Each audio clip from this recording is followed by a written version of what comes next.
Assalamualaikum warahmatullahi wabarakatuh.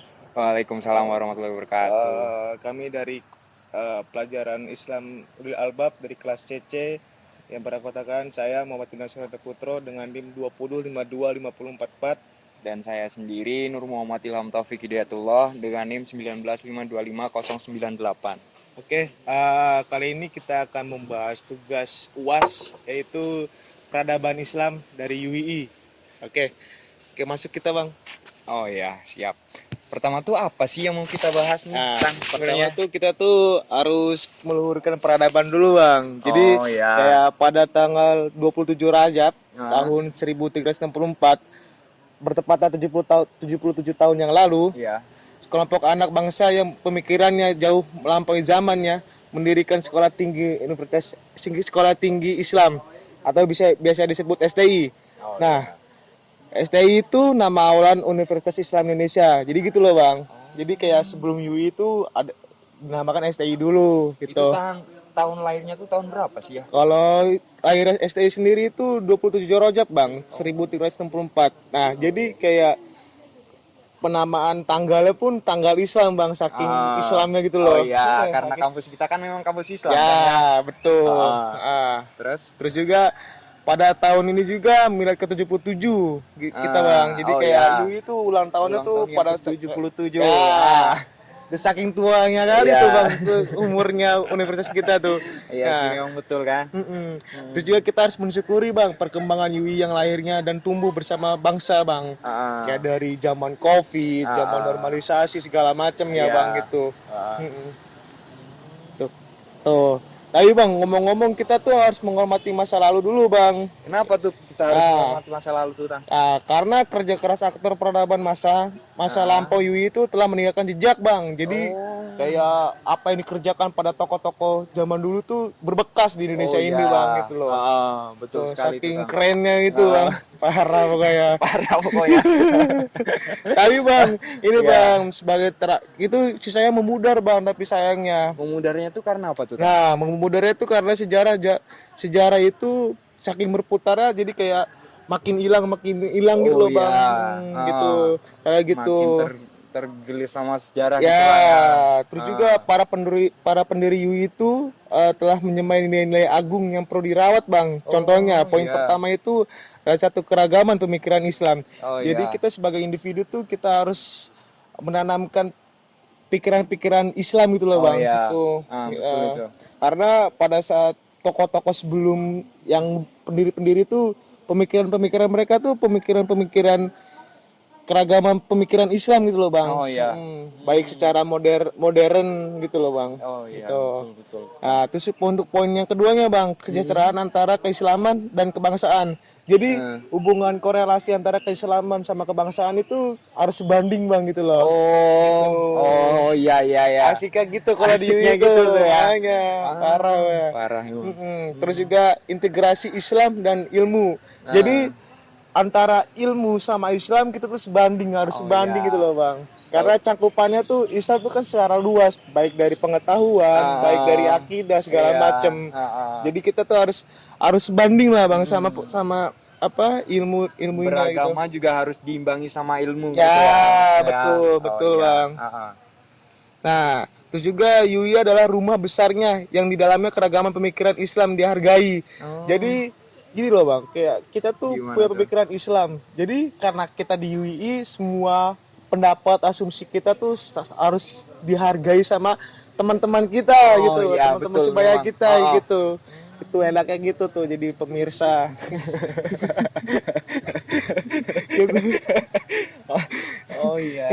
Terus juga sejarah masa lalu umat Islam juga bang, mengajarkan kepada kita untuk menghargai ilmu dan ilmuwan bang. Jadi gak hanya ilmunya aja, kita juga harus menghargai orang yang mencetuskan ilmu itu sendiri bang. Gitu kayaknya. Gitu loh, jadi gitu kawan-kawan. Enaknya. Gitu enaknya. Jadi orang yang mencetuskan ilmu tuh harus kita hormati juga. Jadi tanpa dia nggak ada nih ilmu itu gitu loh bang. Kita kan harus menghormati gitu. Betul bang, betul banget itu tuh. Kayaknya. kayak pentingnya lah kita tuh menghargai masa lalu gitu Iya. atau sejarah dari kita Kalau sendiri kata gitu. Bung Karno itu jangan sampai lupakan sejarah. Nah, Jas cocok. merah. Cocok. Ah. Konkret itu Konkret itu, kawan-kawan. kawan-kawan. Konkret sudah itu. Nah, terus juga kita harus mengkritisi masa kini, Bang. Karena masa kini itu adalah ladang dakwah kita. Iya. Yang mengharuskan kita senantiasa untuk melakukan evaluasi diri sebagai pijakan untuk maju ke depan. Jadi jadikan bahan masa lalu itu Iya. untuk kita jauh lebih baik ke depannya. itu. Itu. Kita melihat spion itu Ya. buat kita ngelihat ke depan. Ya, betul. betul. Jadi kita tuh kalau mau berkembang, kita harus belajar dari masa lalu, mengevaluasi masa lalu kita. Gitu. Kalau bicara masa lalu ini ada apa sih sebenarnya sama masa lalunya kamu nih, Tang? Aduh, yang tahu-tahu aja. Tahu aja ya. Oh iya. Makanya, Terus ada apa lagi tuh, Tang? Nah, terus juga perkembangan ilmu, pengetahuan dan teknologi itu juga harus dengan serius diikuti dan mencoba terlibat aktif di dalamnya, Bang. Ya, jadi kenapa kita tuh harus mengikuti dan ikut aktif, Bang? Jadi Ya. kita tuh jangan hanya tahu sejarah aja, tapi kita juga jadi bagian dari pion-pion buat perkembangan dari ilmu-ilmu itu sih tuh, Bang. Oh iya, betul juga itu, Tang. Jangan kayak kita tuh jangan hanya sebatas tahu dari orang, tapi kita juga harus menjadi volunteer dalam sebuah perkembangan ilmu juga itu loh, Bang. Itu enaknya. Tuh. Nah, terus juga kita harus menjemput masa depan dengan sukacita. Kenapa gitu? Optimisme adalah sifat pertengahan antara ketakutan, khauf, dan pengharapan. Apa yang kita ikhtiarkan hari ini sudah seharusnya dibingkai dengan optimis menjemput masa depan. Jadi Bang, kita itu harus selalu optimis dalam kedepannya, Bang. Kayak kita tuh harus selalu bersemangat segala macamnya gitu, Bang. Nggak boleh kita pesimis. Ya, betul, Bang. Apalagi dalam konteks menuntut ilmu. Betul, Bang. Terus kalau ngomong-ngomong nih ya, Tang ya. Kalau bicara mengenai peradaban Islam nih ya. Kira-kira nih apa sih yang kamu tahu tentang berdirinya universitas kita, lalu gedung-gedung yang akhirnya dinamai menjadi tokoh-tokoh Islam. Sebenarnya siapa sih pendirinya UII ini? Nah, kita itu kan harus tahu kan siapa pendirinya kampus swasta terbaik Islam Indonesia. Betul. Nah, di sini kita bisa lihat, Tang. Jadi dari tugas-tugas yang sudah kita kerjakan tuh ya, dari tugas-tugas yang Bapak Sofyan itu pernah buat kita ini ya. Nah, itu kan dibuat poster nih, tangan. Nah, di situ kan dijelaskan dari kelompok-kelompok itu siapa sih peran penting dari tokoh-tokoh yang sebenarnya kita bahas ini, coba ya. Sampai dibuat ke nama gedung berarti iya itu. Sampai dibuat ke nama gedung itu. Nah, sangat berkesan sekali. Iya, tokoh-tokoh sangat tersebut berkesan sampai sekali. dijadikan nama gedung lah ya. Apa sih, Bang, salah satunya, Bang? Sebentar ya, coba kita lihat dulu. Kita siap, lihat ke tugas-tugas sebelumnya. Oke, Bang. Soalnya ini tuh sangat menarik, Tang. Kalau kita ngomongin peradaban Islam di UI ya. Iya, peradaban Islam di UI itu tuh pasti sangat besar, ada pendiri dan tokoh pentingnya di UI ini. Nah, contoh ini yang pertama nih ada Profesor Kahar Muhammad Adnan. Kamu tahu nggak, Tang? Aku belum pernah dengar sih, Belum Bang. pernah dengar ya? Makanya ini kamu harus dengar, Tang. Jadi itu pada awal tahun 1939, Kiai Adnan ini menggagas pesantren Lufsur bersama Satiman. Gitu, Man. Terus gagasan ini itu bertujuan untuk menampung para santri yang telah lulus madrasah aliyah. Gitu. Jadi orang yang lulus madrasah langsung ditampung ya, gitu. Berarti sangat pahalanya sangat gede sekali ngomongin pahala ya, Bang. Keren, itu salah satu tokoh peran pentingnya di UI itu, Man. Jadi kayak orang yang berilmu itu nggak langsung dibuang, tapi dirawat lagi, dikembangin lagi. Nah, itu keren itu. Iya, betul. Terus dari usaha dan gagasan ini baru ditafsir pada zaman pendukung pendudukan Jepang. Gitu. Jadi pada saat pendudukan Jepang, walaupun kita dijajah sama Jepang, kita tuh untuk untuk berkembang ilmu tuh harus tetap dijalankan. Itu keren ini bangsa Indonesia tuh. Bangsa Indonesia salah Bangsa satu Indonesia keren kali. memang tuh Tang. Terus Kiai Adnan ini juga diminta tenaganya untuk memberikan kuliah di STI. Sebelum nama kita tuh diganti menjadi Universitas Islam Indonesia. Oh, berarti dia termasuk kayak dosen-dosen kita sekarang ya, Bang? Iya, termasuk kayak dosen-dosen kita sekarang. Bisa Aplos jadi lah buat Bapak ini nih, Bapak. Biaya Kiai Adnan ya. Terus pada perkembangan STI ini dipindah ke Yogyakarta. Sebelumnya kan di Jakarta tuh. Terus dipindah lagi ke Jogja. Dipindah ke Jogja. Dan kemudian berganti nama jadi Universitas Islam Indonesia. Oh, berarti dari Jakarta terus pindah ke Jogja, terus masuk di UI. Dari yang tadinya namanya STI itu kan. Terus kalau kita lihat historinya dari Kiai Adnan ini ya, pada 23 Januari bersama Kiai Iman Ghazali, di Surakarta Kiai Adnan mendirikan perguruan tinggi Islam juga. Ya, pendirian PTI ini memperoleh dukungan dari Ahmad Wahid Hasyim. Kamu tahu nggak? Pak Wahid Hasyim. Iya, Pak Wahid Hasyim. Oh, aku pernah denger, Bang. Iya. Cuma aku nggak tahu nih latar belakangnya kayak gimana gitu, Bang. Latar belakangnya juga aku kurang tahu sih ya. Intinya pada awal pendiriannya perguruan tinggi ini membuka 2 fakultas. Yang pertama itu Fakultas Hukum dan Ekonomi. Oh, jadi FTI itu belum ada ya, Bang? Belum ada. Belum ada. karena landasannya kan kita kan Universitas Islam ya. Jadi yang pertama itu ya Fakultas Hukum dan Ekonomi. Memang itu sangat berkaitan ya. Aku tahu, Bang, kenapa cuman hukum sama ekonomi. Contohnya kalau misalkan hukum tuh sebagai politik kedepannya di Indonesia ya, Bang. Iya, itu betul. Betul. Terus kalau ekonomi itu untuk membantu perekonomian Islam. Iya. Perekonomian Islam di Indonesia gitu. Itu Tang, betul Tang. Keren sekali itu. Lah terus kalau dilihat dari kontribusinya ini sendiri ya. Dari kontribusinya ini dalam perkembangannya.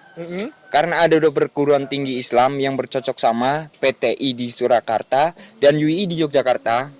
Dan demi efisiensi serta peningkatan mutu, maka muncul gagasan penyatuan 2 lembaga tersebut. PTII dan UI itu disambung, digabung. Terus kedua pihak melakukan perundingan dan disaksikan oleh pihak pemerintah. Oh, jadi PTI sama UI itu digabungkan jadi satu ya, itu makin bagus sih. Jadi ilmu dari PTI dan UI itu kan sama-sama bagus. Digabungin jadi luar biasa. Keren kali. Keren kan? Itu sejarahnya. Keren kali. Tuh, teman-teman, banyak sejarah-sejarah di UI ini. Terus gimana, Bang? Terus ada lagi nih tokoh-tokoh yang menjadi peran penting di UI. Tapi kita kan nggak mungkin bahas dari keseluruhan. Kan? Paling kita hanya bahas dari 1/2/3 kan. Betul Bang, betul. Yang sangat menarik ini ya, menurut versiku nih. Apa, Bang, itu? Ada peran penting tokoh dari orang-orang terdahulu di UI itu, yaitu Sukiman Wirjo Sanjojo, Tang. Pak Sukiman, aku pernah denger namanya, Bang. Itu salah satu pendiri UI, Tang.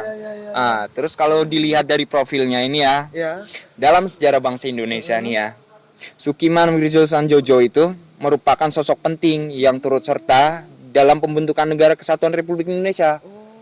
Sangat keren berarti ya, termasuk pahlawan, hero buat kemerdekaan Indonesia. Wih, keren banget berarti nih, sobat-sobat nih, kawan-kawan. Keren.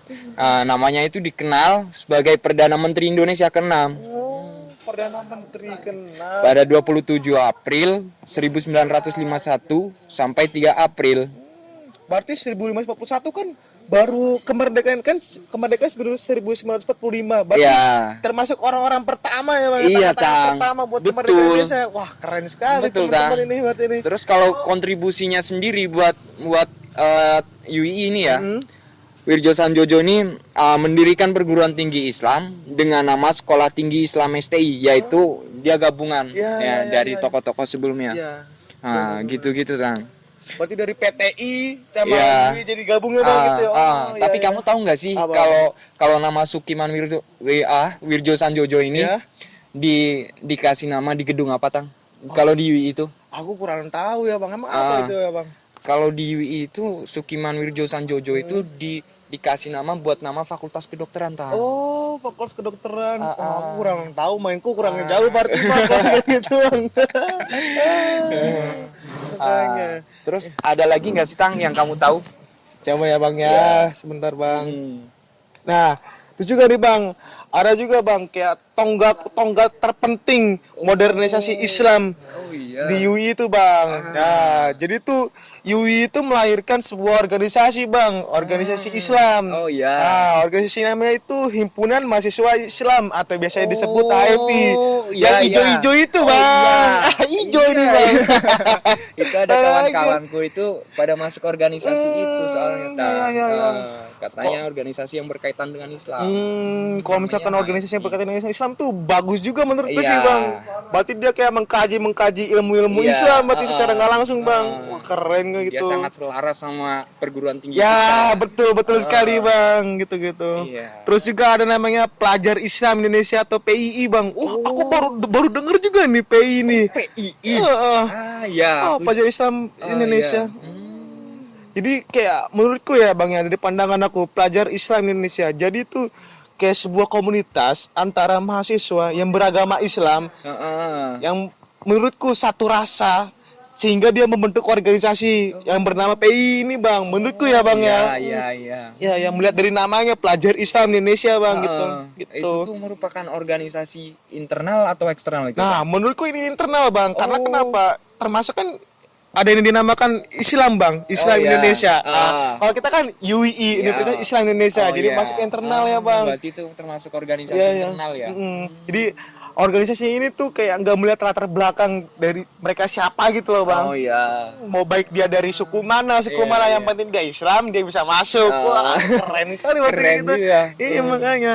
Nah terus juga kedua organisasi ini menjadi organ integrasi Muslim pertama di Indonesia bang, pasca kemerdekaan. Jadi tuh kedua organisasi itu ada organisasi yang terbentuk awal-awal semenjak kemerdekaan Indonesia bang. Jadi kayak tangan pertama volunteer lah bang. Tangan pertama volunteer ya. Buat keorganisasian di Indonesia gitu loh bang. Wah kerennya. Keren juga ya.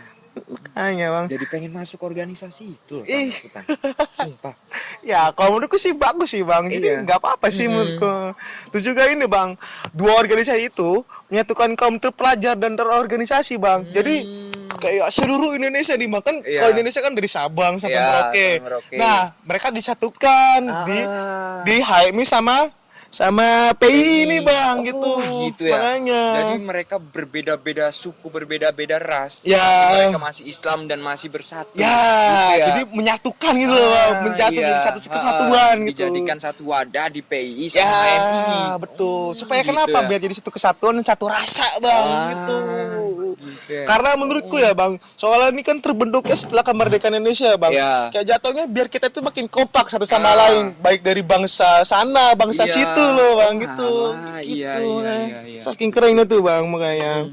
Terus juga pada tahun 90-an mereka itu menuntut peran-peran politik Islam bang. Jadi tuh orang-orang yang termasuk orang-orang yang di dalam HMI sama PI itu tuh jadi volunteer di pemerintahan gitu loh bang. Gitu ya. Jadi kayak mereka tuh menuntut gini bang di sini tuh. Gitu. Terus apa lagi Kang? Terus juga mereka ingin partai-partai Islam malah tidak berdaya. Gitu loh bang maksudnya. Terus ada lagi nggak sih Tang yang kamu tahu Tang? Pada perkembangannya bang, mereka itu bisa masuk ke partai-partai pemerintah bang. Ya contohnya bang, kalau sekarang PKS bang, sama HTI. Jadi tuh kayak PKS nih bang, sama HTI itu orang-orang yang masuk itu orang-orang dari HMI sama PI. Berarti HMI sama PI ini tuh sebagai jembatan. Ya, betul bang. Sebagai jembatan buat masuknya ke ini ya. Itu. fungsinya organisasi itu mewadahi, Iya. mewadahi baik aspirasi, baik dari ilmu pengetahuan dari individu. Wah, sangat keren sekali tuh Bang. Nah, apalagi ini kan jatuhnya pemerintah Bang, Iya. pemerintahan. Saking kerennya itu Iya, Bang, iya. buat di organisasi itu. Wah, keren, respect lah Bang buat itu Bang. Nah, terus juga apapun wajah integrasi Islam itu, nah, wajah integrasi Muslim itu tidak lepas dari UI Bang. Jadi itu kayak wajah-wajah integrasi itu kayak semacam, menurutku ya Bang, integrasi itu kan termasuk pikiran loh Bang. Iya. Jadi nggak terlepas dari UI loh Bang. Iya. Jadi kayak saking besarnya tokoh-tokoh di Islam itu sampai sebagai wadah dari Islam ini sendiri gitu loh Bang. Wah, jadi kawan-kawan gini kawan-kawan. Jadi Gimana intinya tuh kawan-kawan, peradaban Islam dari UI itu terbentuk dari hal-hal yang kecil kawan-kawan. Jadi kayak satu rasa, kayak dia rasa untuk merdeka, sehingga mereka membentuk organisasi. Nah dari organisasi itu muncullah ide-ide untuk kedepannya Indonesia itu mau seperti apa gitu, lebih maju, lebih modern gitu loh. Terus juga gak hanya sebatas omongan belaka Bang. Jadi tuh orang-orang yang masuk di pemerintahan itu tuh dia tuh menjadi volunteer di pemerintahan Bang. Kayak contohnya tadi di PKS sama HMII apa itu ya Bang. Partai-partai Islam. Wah, itu sangat keren sih menurut saya gitu loh Bang, gitu makanya. Tapi ngomong-ngomong nih ya Kang, ya, kamu kan sudah kuliah di Universitas Islam Indonesia ini sudah berapa lama nih? Aku udah semester 6 Bang. Wih, udah hampir lulus nih ya ngomong-ngomongnya. Tahun lagi lah Bang, 1 tahun bismillah lah, lagi. amin lah. Kesan sama pesanmu yang kamu rasakan di UI itu apa sih? Kalau- Dampak positifnya yang Ya, pertama. kalau aku yang ngerasain sih ya Bang ya, aku kuliah di UI itu. Jadi pikiran aku tuh lebih maju loh Bang, lebih berkembang. iya. Jadi nggak stuck di situ aja. Jadi kayak misalkan aku di UI tuh, aku tuh bisa tahu nih kalau misalkan peranan UI itu sangat besar di Indonesia tuh. Jadi kayak sangat dibutuhkan lah. Jadi kalau tanpa adanya UI, pemerintah bisa apa istilahnya gitu Bang. Gitu ya. Iya, makanya sangat keren kan makanya tuh. Ibaratnya. Makanya alhamdulillah sekali nih, aku bisa ini Bang kuliah di UII gitu. Oh iya ya. Kuliah yang sangat berintegritas Iya. ya Tang, ya. Tapi Bang, walaupun aku jurusan di teknik mesin Bang, Iya, tapi gimana, aku tuh bisa mendapatkan ilmu-ilmu Islam juga Bang. Oh gitu. iya, itu Makanya, kelebihannya. Ya, itu Bang, walaupun istilahnya kita teknik, cuman kita tuh pikiran kita tuh harus pemikiran Islam yang modern. Iya. Itu tuh Bang. Ilmu sama iman Ya, harus sebanding, sejajar sebanding. gitu. Bener. Nah, gitu teman-teman. Jadi materi-materi yang sudah kita bahas sama apa sih peran penting dan peran utamanya di UI sebagai ini pembentuk diri itu ya itu teman-teman. Jadi gitu. mungkin itu saja yang bisa kita bahas ya Tang ya. Betul, dari itu aja dari kita ya. Karena waktunya juga sudah ini kan sudah mepet juga kan. Yaudah, kurang lebihnya mohon maaf ya teman-teman. Ya. Wassalamualaikum warahmatullahi wabarakatuh.